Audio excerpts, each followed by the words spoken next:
a parlé là, la semaine passée, cette semaine, sur le changement. Dans chaque groupe, il y avait des enfants qui étaient au courant du changement. Donc c'est quand même déjà, comme quoi c'est déjà su. J'aurais même posé spécialement la question là, lundi et mercredi. Pour eux, ça ne veut absolument pas dire que c'est Dieu qui nous soumet quelque chose. C'était clair pour ça, que cette tentation, elle vient de nous et que Dieu est plutôt là pour nous aider à ne pas justement être pris dans cette tentation. Donc, chez eux, c'était clair. Mais avec les enfants de 3H, ça arrive très souvent qu'ils débarquent là et puis qu'ils ne le savent pas. On doit le leur apprendre. En 3H, on prend souvent le Notre Père gestué. Comme ça, ils apprennent plus facilement, ils gardent les paroles. Mais effectivement, oui, quelques élèves le savent déjà. Quelques élèves le prient en famille, mais c'est de loin pas le cas. Même le signe de croix, on doit déjà souvent leur apprendre le signe de croix.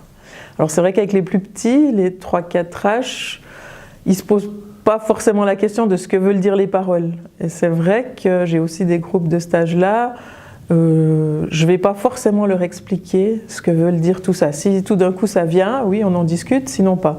Par contre, avec la leçon qu'on a en 5H, alors là, oui, on voit vraiment dans la Bible, chez saint Matthieu, comment Jésus l'a appris à ses apôtres.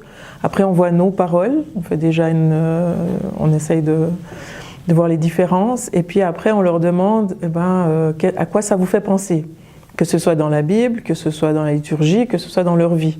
Pour chaque phrase, on fait le travail. Et c'est vrai que chaque année ça m'émerveille, parce que chaque année je me dis cette fois ils ont tout dit et j'ai tout entendu, et non, ils trouvent toujours des liens à faire, ils trouvent toujours des découvertes derrière ces phrases.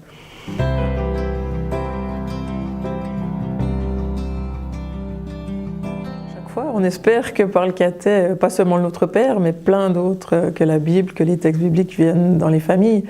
Et ça, je pense que c'est comme toujours. Dans certaines familles, ça se passe très bien. Il y a une discussion entre les parents et les enfants. Puis dans d'autres familles, voilà, on sait que ça s'arrête à la porte de la salle de caté, quoi. Voilà, il n'y aura pas de...